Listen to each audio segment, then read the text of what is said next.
ओम। क्रांति कुंज गुरुकुल में सभी विद्यार्थियों का स्वागत है। तो टीचिंग एप्टीट्यूड में जो अगला टॉपिक अब हमारा आता है वो है टाइप्स ऑफ लर्निंग, कि सीखने के क्या क्या प्रकार हैं। ठीक है, सीखने के क्या क्या प्रकार हैं, इसकी आपको जरूरत क्यों लगती है, कि हमें अलग अलग तरीके क्यों चाहिए सीखने के लिए। तो सीधा सा जवाब है क्योंकि हमारे सीखने वाले जो हैं, यानी कि जो हमारे लर्नर्स हैं या फिर जो हमारे स्टूडेंट्स हैं, वो अलग अलग तरह के हैं। ठीक है, अलग अलग तरह से वो सीखते हैं, सबका अपना एक अलग तरीका होता है, तो इसीलिए हमें टाइप्स ऑफ लर्निंग की जरूरत पड़ती है। ठीक है, उससे पहले आती है कि क्या होता है लर्नर और क्या होती है लर्निंग। तो लर्नर यानी कि आप भी एक सीखने वाले हैं, तो आपको मैं लर्नर कब बोलूंगा, जब आप कोई नई चीज, कोई नया कंसेप्ट सीखना चाहेंगे। ठीक है, उसको ग्रहण करना चाहेंगे, तभी आप लर्नर हैं। उसको समझना चाहेंगे तो आप लर्नर हैं। ठीक है, तो जो सीखना चाहता है और समझना चाहता है किसी नई चीज को, वो लर्नर है।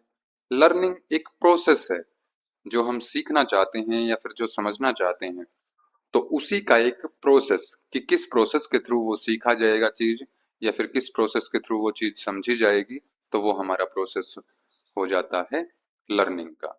ठीक है, और जो इसके नीड है, जरूरत क्यों पड़ी, वो मैंने आपको बता दिया कि सभी जो लर्नर्स हैं उसमें इंडिविजुअल डिफरेंस हैं, सभी अलग अलग हैं, सभी की फिजिकल करेक्टरिस्टिक्स अलग अलग हैं, इंटेलिजेंस सबकी अलग अलग है, परसेप्शन अलग अलग है। ठीक है, जेंडर भी अलग अलग है, एबिलिटी अलग अलग है, लर्निंग स्टाइल अलग अलग है। ठीक है, जो एक दूसरे से उनको भिन्न बनाते हैं, और सभी के लिए एक पर्टिकुलर टाइप की लर्निंग जरूरत पड़ती है। ठीक है, तो अब आता है हमारा टाइप्स ऑफ लर्निंग। तो 6 प्रकार की हमारे लर्निंग होती है।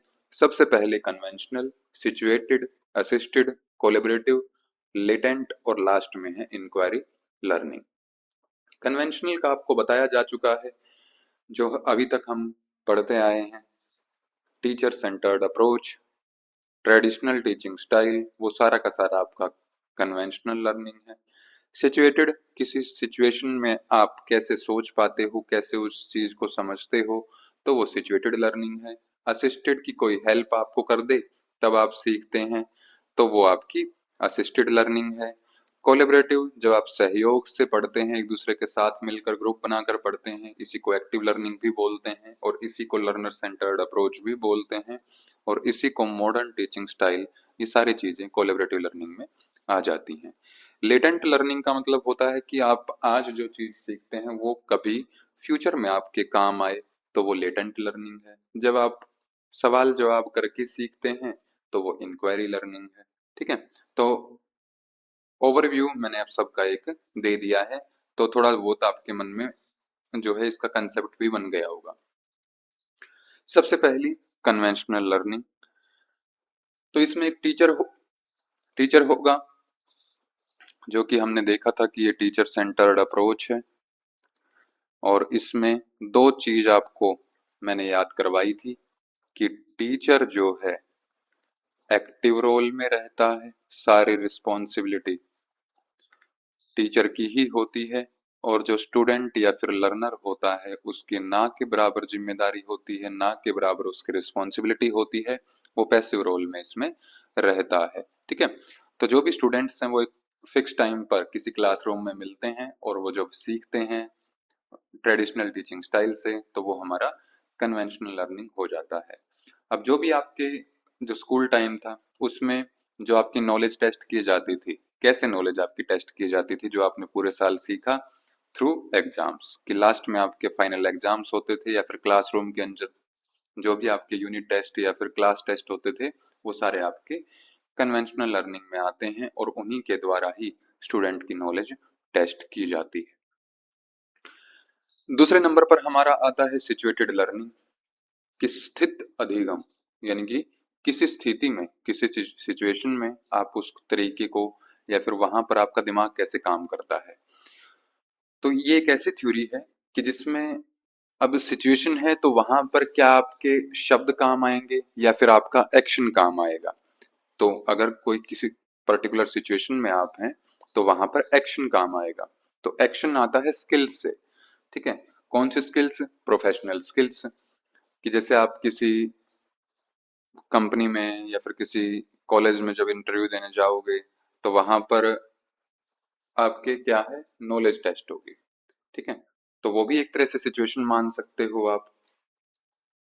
तो उसी तरह से कोई भी सिचुएशन आप एज्यूम करिए, उस सिचुएशन में आप कैसे सोच पाते हो, कैसे जवाब दे पाते हो। ठीक है, आपने यूट्यूब पर काफी सारी वीडियो देखी होंगी, यूपीएससी का जो इंटरव्यू होता है उसके मॉक इंटरव्यू की आपने वीडियो देखी होंगी। तो वहां पर भी ऐसे ही एक सिचुएशन दी जाती है और वो उस सिचुएशन का क्या सॉल्यूशन ढूंढते हैं, वहां पर क्या उनका प्लान ऑफ एक्शन रहता है, उसी के आधार पर उनकी नॉलेज टेस्ट की जाती है। ठीक है, तो ये एक थ्योरी है जो एक्सप्लेन करती है कि प्रोफेशनल स्किल्स जो सीखने वाले हैं वो कैसे एक्वायर करते हैं। ठीक है, और इसमें कोऑपरेटिव एक्टिविटीज होती हैं जो उनकी क्रिटिकल थिंकिंग को क्या करती हैं, लर्नर्स की चैलेंज करती हैं।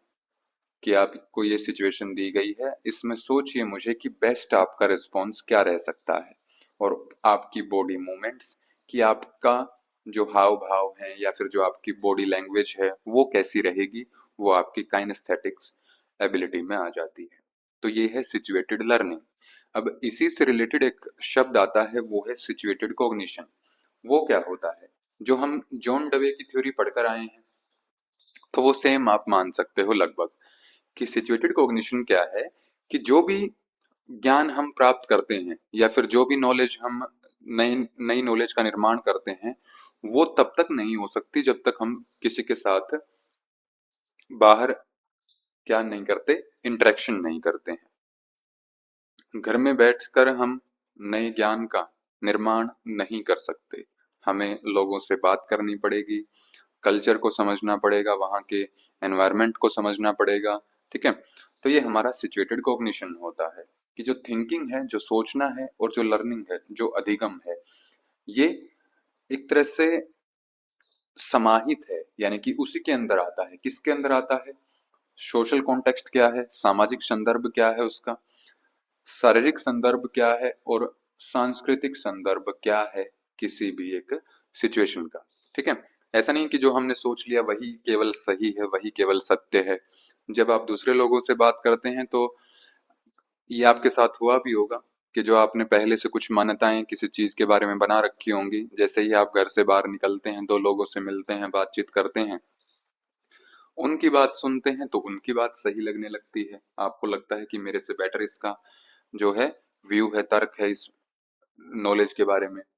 तो यही सिचुएटेड कॉग्निशन है, कि आप सोशली जब तक इंटरेक्ट नहीं होते हैं, एनवायरनमेंट में जब तक आप इन्वॉल्व नहीं होते हैं, तब तक आप सीख नहीं सकते, तब तक आप नई चीजों का सृजन नहीं कर सकते। ठीक है, तो ये हमारा सिचुएटेड कॉग्निशन है, एज इट इज इसकी डेफिनेशन पूछी गई थी। ठीक है, अगला आता है हमारा असिस्टेड लर्निंग, सहायता द्वारा प्राप्त शिक्षण या फिर अधिगम। कि अब इसमें क्या होगा, हेल्प की जाएगी, जैसे हमने किया था स्कैफोल्डिंग, एक किया था कोऑपरेटिव लर्निंग स्ट्रेटजीज में। कि स्कैफोल्डिंग क्या थी, कि जब लर्नर को, जब सीखने वाले को जरूरत होती है गाइडेंस की, केवल तभी गाइडेंस दी जाती है, और जब वो सीख जाता है तो गाइडेंस को हटा लिया जाता है, तो वो स्कैफोल्डिंग थी। वही आप मान सकते हो कि असिस्टेड लर्निंग होती है, कि जब तक उसको जरूरत है असिस्टेंस की, जब तक उसको जरूरत है हेल्प की, तो उस लर्नर की सहायता की जाएगी और फिर वापस से वो असिस्टेंस ले ली जाएगी। ठीक है, तो एक लर्निंग प्रोसेस जिसमें जो बेस्ड है both the individual study of educational material, कि जो मटेरियल है यानी कि आप किताबें भी पढ़िए, लेकिन उसके साथ गाइडेंस भी लीजिए किसी एक्सपर्ट की।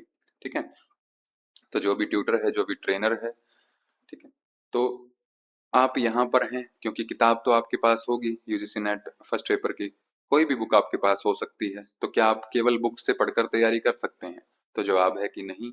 ठीक है, क्या अब अलग अलग तरह के इसमें लर्नर्स होते हैं, किसी को शब्द बाय शब्द सारी चीजें समझानी पड़ती हैं, किसी ने केवल एक लाइन ये देखी, अब उसको ये पूरा कंसेप्ट क्लियर हो गया और जो भी एग्जाम में क्वेश्चन आएगा वो लगा सकता है। ठीक है, तो गाइडेंस, कि जब जरूरत है कि आपको थोड़ा सा बता दिया जाए उस टॉपिक के बारे में, आपको थोड़ा सा गाइड कर दिया आपके ट्यूटर ने, अब आप उस एजुकेशनल मटेरियल को, अपनी पुस्तक को बड़े आराम से पढ़ और समझ सकते हैं।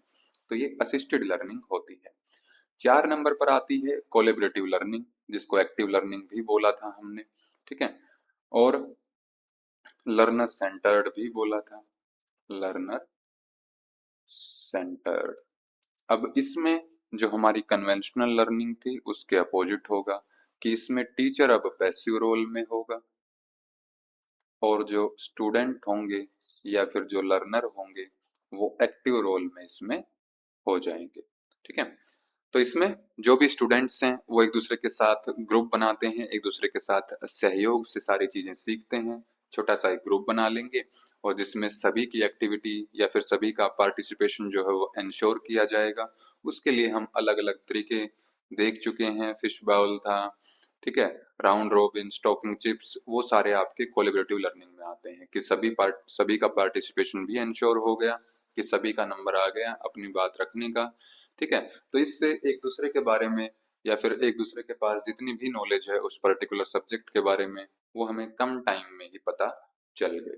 ठीक है, तो पीपल्स यानी कि जो स्टूडेंट्स हैं वो एक साथ काम करते हैं एक्टिविटीज पर, स्मॉल ग्रुप्स में वो एक दूसरे से बात करते हैं, जिससे हर एक जो उस ग्रुप में जितने भी, मान लिया 5 स्टूडेंट्स इस ग्रुप में हैं तो पांचों की पार्टिसिपेशन इसमें इंश्योर की जाती है। ऐसा नहीं है कि केवल 5 में से 4 या 3 ही बात करेंगे, 2 केवल सुनते रहेंगे, नहीं, उनको भी बोलना है, उनको भी अपनी बात रखनी होती है। पांचवा इसमें टाइप आता है लेटेंट लर्निंग, कि जो इमीडिएटली अपरेंट नहीं होती है, यानी कि जो आपने सीखा वो एकदम से आपके सामने नहीं आएगा, एकदम से क्लियर नहीं होगा। ठीक है, कि जैसा कि आपने पहले जो आप प्लस टू तक अभी पढ़कर आए हो तो उसके बारे में कभी ना कभी किसी से सुना होगा या फिर खुद भी बोला होगा कि जो अभी तक हम पढ़ाई करके आए हैं उसका हमारे जीवन में कहीं भी कोई काम नहीं आया। ठीक है, लेकिन जब आप किसी कम्पिटिटिव एग्जाम की तैयारी करते हैं तो एक एग्जाम्पल दूं मैं आपको यूपीएससी का, तो उसमें जो है 6, 7, 8, 9, 10 इनकी एनसीईआरटी भी बच्चों को उठानी पड़ती है, यानी कि जो वहां पर सीख कर आए अब आगे काम आएगा। तो उसी टाइप की जो लर्निंग है वो आपकी लेटेंट लर्निंग होती है, कि जो आप याद करोगे आज वो कल आपको क्लास में पढ़ाना भी है। ठीक है, और या फिर शॉर्ट में लें कि अभी जो भी आपका नेक्स्ट एग्जाम होगा उस नेक्स्ट एग्जाम में आपकी आज नॉलेज काम आएगी, कल काम नहीं आएगी, ना ही आज आएगी, लेकिन 2 या 3 महीने 4 महीने के बाद जो भी आपका नेक्स्ट एग्जाम होगा उसमें वो नॉलेज आपकी काम आएगी। तो ये लेटेंट लर्निंग होती है कि जो इमीडिएटली अपीयर नहीं होती है, कुछ टाइम के बाद उसको रिकॉल किया जाता है, मान लो। ठीक है, तो it occurs without obvious reinforcement of the behavior or associations that are learned। ठीक है, दूसरे शब्दों में बोलें कि जब तक जो आपका सीखना है या फिर जो आपका ज्ञान है वो छिपा रहेगा जब तक आपको उसकी जरूरत नहीं पड़ती है। ठीक है, अगर आप थोड़ा सा भगवत गीता आपने पढ़ी है या फिर महाभारत आपने देखी है तो उसमें आपने देखा होगा जो कर्ण थे, श्रेष्ठ योद्धा थे, लेकिन उनको एक श्राप मिला हुआ था, वो लेटेंट लर्निंग लर्निंग से आप अपोजिट मान सकते हो। कैसे? कि जब उनको ये श्राप दिया गया कि जब उनको सबसे ज्यादा जरूरत होगी अपने ज्ञान की तभी वो भूल जाएंगे, तो वो लेटेंट लर्निंग का अपोजिट है। ठीक है, लेटेंट लर्निंग है कि जब आपको उस ज्ञान की जरूरत है तो आपको याद आ जाएगा। ठीक है, तो इस एग्जाम्पल से अब आप ये याद रख सकते हैं कि लेटेंट लर्निंग क्या होती है, जो आज आपने सीखा। ठीक है, और जब भविष्य में इन फ्यूचर जब आपको उस ज्ञान की आज पढ़े हुए आज सीखे हुए ज्ञान की जरूरत पड़ती है तब वो आपको याद भी आ जाता है, तो वो लेटेंट लर्निंग है। लास्ट इसमें आता है हमारा इंक्वायरी लर्निंग, पूछताछ के द्वारा सीखना, कि टीचर जो है अब इसमें क्या करेगा, कोई भी एक प्रॉब्लम स्टूडेंट्स को देगा और स्टूडेंट्स को बोलेगा कि आप इसमें जो है सवाल जवाब कीजिए या फिर जो भी आपको डाउट्स हैं वो इसमें पूछ लीजिए। ठीक है, बताएगा नहीं कुछ भी, केवल एक प्रॉब्लम दी, एक क्या दिया, पजल दे दी मान लो, या कोई प्रॉब्लम स्टूडेंट्स के सामने रखी कि ये समस्या आ गई है तो अब अपना अपना सॉल्यूशन मुझे दीजिए। ठीक है, और जरूरी नहीं है कि आज ही आपको देखना है क्योंकि इंक्वायरी है, तो इंक्वायरी आप मुझसे भी कर सकते हैं, यानी कि सवाल जवाब मुझसे भी किए जा सकते हैं, टीचर पूछता है बोलता है, और आप अपने फ्रेंड्स से भी बात कर सकते हैं। ठीक है, आप घर जाएंगे अपने पेरेंट्स से भी इंक्वायरी कर सकते हैं। तो इस तरह से जो सीखना एक चलता है, तो जब अलग अलग लोगों के पॉइंट ऑफ व्यू जान लेता है किसी पर्टिकुलर प्रॉब्लम के बारे में, तो उस चीज के बारे में जो स्टूडेंट है वो अच्छे से सीख जाता है। तो inquiry learning is an approach, जो एक टीचर है वो एक प्रेजेंट करता है पजलिंग सिचुएशन या फिर किसी प्रॉब्लम को। स्टूडेंट्स एंगेज हो जाते हैं डेटा इकट्ठा करने में। वो अपना टेक्स्ट बुक से भी कर सकते हैं, किसी से पूछ भी सकते हैं, उसके ऊपर रिसर्च करते हैं कि क्या ये सॉल्यूशन जो है, जो मैंने डाटा कलेक्ट किया है या फिर ये जो प्रॉब्लम का सॉल्यूशन मैंने ढूंढा है, ये काम भी करता है सिचुएशन में या नहीं। उसको टेस्ट भी किया जाता है, जो उनका कंक्लूजन निकलता है उस प्रॉब्लम को सोल्व करने में। तो ये हमारी इंक्वायरी लर्निंग होती है। तो ये थी हमारी टाइप्स ऑफ लर्निंग। अगर इसमें किसी को कोई डाउट है तो वो कमेंट कर सकते हैं। अब हम इसके पीवाईक्यू देखेंगे कि जो क्वेश्चन अभी तक इसके पूछे गए हैं। तो पहला क्वेश्चन इसमें पूछा गया था, the idea that thinking is located in social and physical concepts not within an individuals mind is known as. तो ये एज इट इज मैंने लाइन आपकी करवाई थी कि जो सोचना है, जो लर्निंग है, वो सोशल और फिजिकल कंसेप्ट पर आधारित है। कल्चरल कंसेप्ट भी वहां पर हमने देखा था। केवल आपने मन में जो सोच लिया केवल वही लर्निंग नहीं है। ठीक है, तो क्या था इसका? सिचुएटेड कॉग्निशन, सीधा आंसर है, कुछ भी इसमें घुमा फिरा के आपसे नहीं पूछा है। ठीक है, अगला क्वेश्चन इसमें पूछा गया था, एक एग्जांपल आपके सामने लिखा हुआ है, I believe I will do well in this class, Ram declare to his brother. I received a perfect score in the verbal part of this set and I have always excelled in my literature classes. Ram is demonstrating which of the following? तो राम ने बोला कि मैं इस class में जो है अच्छा अपना प्रदर्शन दूंगा, मतलब मुझे बहुत अच्छे नंबर इसमें आएंगे। ठीक है, बहुत अच्छा मैं इस सब्जेक्ट में करूंगा, क्योंकि जो सेट का जो मौखिक भाग था, यानी कि जो क्या था, वर्बल पार्ट था, उसमें मैंने क्या किया था, बहुत अच्छा प्रदर्शन किया था, तो इसलिए मैं इस क्लास में भी जो है अच्छा प्रदर्शन करूंगा। तो ये किस चीज को दर्शाता है? किस चीज को दर्शाता है ये? क्या हायर सेल्फ एस्टीम, कि उसका जो आत्मसम्मान है वो बहुत ज्यादा है, तो इसको रिप्रेजेंट करता है क्या? बिल्कुल भी नहीं। हाई लेवल्स ऑफ एम्पैथी, कि जो उसमें सह अनुभूति का उच्च स्तर है, ये भी नहीं है। कुछ भी अनुभूति, किसी दूसरे की सिचुएशन की अनुभूति नहीं कर रहा है वो। High self efficacy in literature, कि जो उसका साहित्य है, जो उसके लिटरेचर क्लासेस थी, ठीक है, तो यहाँ पर लिखा हुआ है, तो लिटरेचर में उसका क्या है, हाई सेल्फ एफिकेसी है। अब सेल्फ एफिकेसी आपको समझना पड़ेगा कि क्या होती है। आत्म प्रभावकारिता हिंदी में इसको बोलते हैं, लेकिन एक्चुअल में समझें कैसे इसको, क्या होती है सेल्फ एफिकेसी?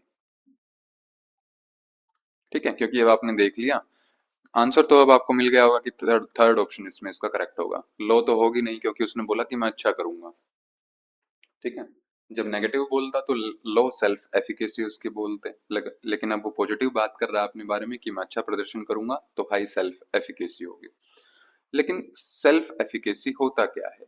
सेल्फ एफिकेसी होता है किसी भी इंसान का अपने ऊपर वो विश्वास कि मैं किसी भी एक पर्टिकुलर टॉपिक में, किसी भी एक पर्टिकुलर सिचुएशन में बहुत अच्छा प्रदर्शन कर सकता हूं, तो ये सेल्फ एफिकेसी होगी। ठीक है, अगर वो बोल रहा है कि मैं बहुत अच्छा प्रदर्शन करूंगा, तो ये उसकी हाई सेल्फ एफिकेसी होगी। अगर बोलेगा कि मैं ये चीज नहीं कर सकता, तो इसका मतलब उसकी सेल्फ एफिकेसी क्या है, लो है।